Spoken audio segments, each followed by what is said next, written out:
Bienvenue sur AstroRoche. Je suis Julien Sercourt, chargé de communication sur les astéroïdes. Ce podcast est effectué en compagnie du Dr Patrick Michel, directeur de recherche au CNRS, au laboratoire Lagrange de l'Observatoire de la Côte d'Azur, Université Côte d'Azur. Patrick est également l'auteur du livre À la rencontre des astéroïdes chez Odile Jacob. Ce podcast est dédié aux astéroïdes, à leur importance scientifique et aux moyens de se protéger du risque d'impact, autrement appelé la défense planétaire. Après avoir, dans notre précédent podcast, parlé de DART, nous allons maintenant parler d'ERA. Une déviation d'astéroïdes, c'est bien, mais comprendre pourquoi elle a fonctionné, c'est mieux. C'est exactement l'objectif de ERA, la sonde de l'Agence spatiale européenne, qui doit retourner sur ce que j'appelle la scène du crime. Oui, parce que ERA, c'est un peu Colombo. Oui, c'est ça, avec en plus le fait qu'on connaît le coupable dès le départ, comme dans la série, et ensuite on remonte l'histoire pour démontrer que c'est bien lui le coupable. Bon là, c'est pas pour démontrer que c'est lui le coupable, c'est pour mesurer ce que le coupable a fait en réalité. Et il y a également un petit côté police scientifique. Oui, absolument. Bon, on va mener l'enquête. Alors, j'ai l'honneur d'être le responsable scientifique de cette mission menée à l'Agence spatiale européenne avec comme chef de projet Yann Carnelli, qui a construit avec certains d'entre nous cette histoire, et Michael Coopers, le scientifique projet, puis pour en citer encore un, Paolo Martino, l'ingénieur système. Donc, c'est toute une équipe aussi bien scientifique de l'Agence spatiale européenne et puis bien sûr les industries, OHB qui fait la sonde, la compagnie Tivac qui fait l'un des CubeSats dont on va parler, et l'autre compagnie GomSpace qui fait l'autre CubeSat. Donc, on voit qu'on a des consortiums dédiés à cette mission. Alors, donc, ERA, en réalité, est constitué donc d'une sonde principale. Oui. Qui fait un peu moins d'1,2 tonnes. C'est l'équivalent de 2 gros frigos américains. Oui, mais en dimension, mais en poids, c'est quand même assez conséquent. Et c'est la première fois, et ça c'est vraiment excitant, qu'on envoie une sonde qui inclut et qui a à son bord 2 CubeSats, donc ce sont 2 boîtes à chaussures, qui vont être déployées à proximité de l'astéroïde pour faire des opérations à plus grande proximité de la sonde principale et nous donner des informations absolument uniques. C'est la première fois qu'on utilise 3 satellites, en fait, qui vont communiquer les uns avec les autres, enfin en particulier les 2 CubeSats, l'un s'appelle Milani, l'autre Juventas, lorsqu'ils seront déployés, auront une liaison intersatellite pour communiquer leurs données à la sonde principale qui les renvoie vers la Terre. Et oui, absolument, c'est une démonstration technologique et c'est la première fois qu'on explore un petit corps dans l'espace profond avec une sonde principale et 2 CubeSats, et ça, que ce soit l'ESA qui le fasse, j'en suis tellement satisfait et qu'en plus, je sois l'un des participants. Donc, c'est vraiment magnifique. Alors, à bord de la sonde, il y a plusieurs instruments. Il y a des caméras, bien sûr, qui vont nous permettre de faire des images de l'astéroïde et de comprendre un petit peu ses propriétés de surface. On a une caméra hyperspectrale qui va, dans plusieurs longueurs d'onde, nous dire comment la surface réfléchit la lumière, et ça va nous donner des informations sur sa composition minéralogique. Et sur ce que l'humain est incapable de voir. Absolument, puisqu'on va aller au-delà du champ visuel. On a un imageur dans l'infrarouge thermique fourni par l'Agence spatiale japonaise, donc on a une composante internationale à bord, et compte tenu de mes relations avec le Japon, et puis surtout de l'expertise japonaise dans la mission Petit Corps, je trouve que c'est magnifique de les avoir avec nous. Et cet imageur va nous permettre de mesurer les propriétés thermiques de l'astéroïde, mais aussi la rugosité de surface. On a un altimètre laser qui va nous donner des mesures de distance à l'astéroïde et de la topographie de surface. Et puis, on a les 2 CubeSats qui embarquent plusieurs instruments chacun. Donc, le CubeSat Milani a d'abord une caméra de navigation, mais qui va faire de la science. Un imageur dans l'infrarouge qui nous permet d'avoir aussi des mesures de composition minéralogique, et un détecteur de poussière, détecteur et analyseur de poussière, parce qu'il se pourrait qu'il y ait de la poussière autour de Dimos et Dimorphos pour différentes raisons. Par exemple, les impacts de micrométéorites génèrent de la poussière. Donc ça, c'est Milani. Et on a Juventas qui, lui, accueille un radar qui va nous permettre de sonder pour la première fois la structure interne de l'astéroïde. Ça n'a jamais été fait. Et oui, une première. Exactement. En plus, avec une expertise française, mon collègue Alain Éric, le laboratoire de Grenoble, l'université Joseph Fourier, grand expert de la technique radar, qui nous permet de sonder l'intérieur en envoyant des ondes radar, en voyant comment elles se réfléchissent, de sonder l'intérieur de l'astéroïde, de nous dire si Dimorphos est un agglomérat de roches depuis la surface jusqu'à son centre, ou alors si c'est un rocher monolithe qui est entouré de ces graviers et de ces roches que nous montraient les images fournies par la caméra Draco de DART. On saura vraiment tout sur cet astéroïde et sa Lune. C'est très important parce que ça nous permettra de savoir pourquoi Dimorphos a répondu comme il a répondu à l'impact de DART. Et en plus, la structure interne de Dimorphos a des conséquences sur nos scénarios de formation d'astéroïdes doubles puisque étant la lune d'un astéroïde, et on pense que ces lunes sont formées par échappement de matière d'un astéroïde simple, parce qu'il tourne de plus en plus vite sur lui-même sous l'effet d'un effet thermique qu'on appelle l'effet Yorp. On sait que certains astéroïdes ont leur vitesse de rotation qui augmente et ça peut permettre à de la matière de s'échapper et d'éventuellement se réagglomérer pour former une lune. Mais ça, c'est l'un des scénarios. Il y en a peut-être d'autres. Et donc, savoir de quoi il est fait à l'intérieur, évidemment, a des conséquences sur ces modèles de formation. Donc, il y a plusieurs raisons pour lesquelles on veut comprendre la structure interne. L'autre aussi, c'est parce que les simulations d'impact qui doivent reproduire le résultat de DART, eh bien, doivent partir des bonnes propriétés initiales de la cible. Mhm. Est-ce que c'est un monolithe ou un agglomérat? C'est pas les mêmes propriétés. Donc, il faut qu'on puisse donner cette donnée-là. Et en plus, ce CubeSat Giventas va atterrir sur Dimorphos. Donc, c'est la première fois qu'on atterrit sur un corps aussi petit que 150 atterrir ou mètres. rebondir? Ça, c'est la question. Est-ce qu'il va rebondir? Possible, puisque selon la vitesse à laquelle il arrive, du fait qu'il y a tellement peu d'attraction sur la surface d'un corps de 150 mètres de diamètre, rendez-vous compte, pour sortir de l'attraction de cet objet, pour ne pas retomber, il suffit que je saute à 6 cm par seconde. Prenez une règle, mesurez 6 cm et parcourez les 6 cm en une seconde, c'est rien du tout. Donc, moi, en sautant sur ma chaise, en m'excitant, en vous parlant, je suis déjà en orbite. Donc, du coup, il va probablement rebondir. Et d'ailleurs, il a un accéléromètre à son bord qui va nous dire comment il rebondit, nous donner les coefficients de rebond, ce qui nous dira si la surface, elle est molle ou dure. Et toute donnée sur les propriétés mécaniques valent de l'or. Et on sait maintenant qu'il faut toucher pour le savoir. Et là, Giventas va toucher, rebondir. L'analyse de ces rebonds va nous permettre de savoir si la surface est molle ou dure, et ça a des tas d'implications. Et enfin, une fois posé, eh bien, un gravimètre nous permettra d'avoir une connaissance du champ de gravité de l'astéroïde encore plus précise. Évidemment, tout ça a des conséquences sur notre interprétation de l'impact de DART. D'autant plus que une des premières mesures qu'on veut faire, c'est la masse de Dimorphos. Oui. Pourquoi ?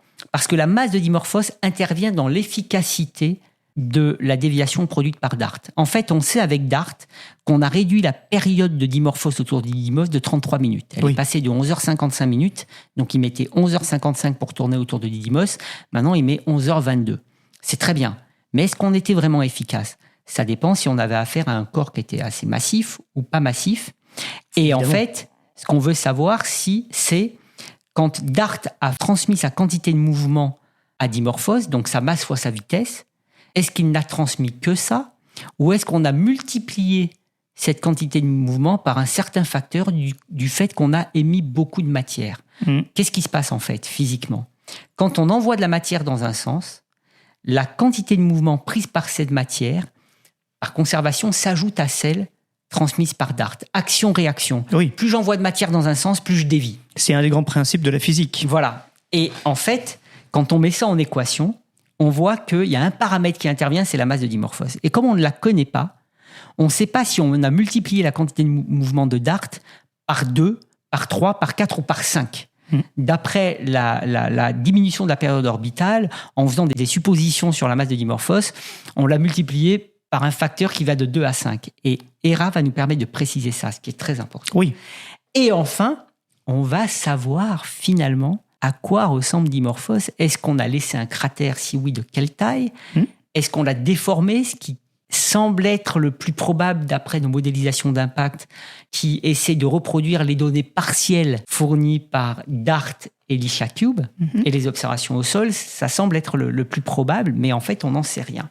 Et moi, ce que je trouve extraordinaire, c'est que pour l'instant, les seules images qu'on a de Didymos et Dimorphos sont celles offertes par DART avant l'impact.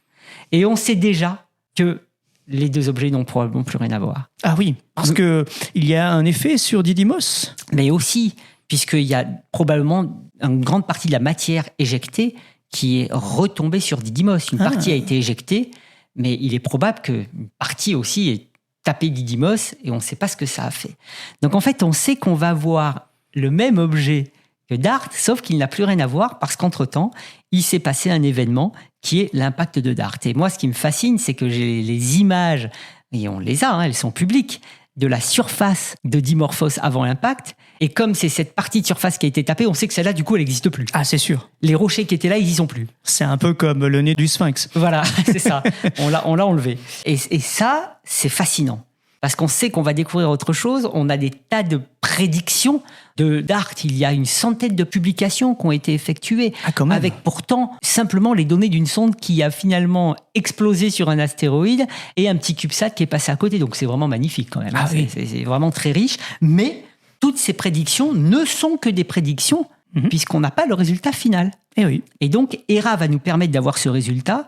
Je dois dire que je suis vraiment impressionné par les performances de l'équipe projet à l'Agence spatiale européenne conduite par Yann Carnelli et puis les industries impliquées au HB, TIVAC, GomSpace et puis tout le consortium, parce qu'elles ont dû développer en très peu de temps, en quelques années seulement, cette mission, qui a été approuvée en 2019 par le conseil ministériel de l'ESA pour être lancée en 2024.